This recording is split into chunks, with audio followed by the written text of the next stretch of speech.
फौजी चुहल बारे चोली के चीजावा से चुहल बारे सपना में रोजवा के हा हा हा हा हा हा यारवा सुते पोजिया के सुन भौजी रे सपना में रोजवा के यारवा सुते पोजिया के हमारा तो लागे वो करे छुअल बारे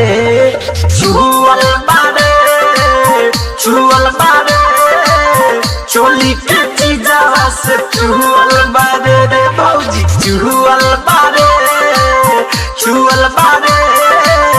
चोली के चीजावा से चुहल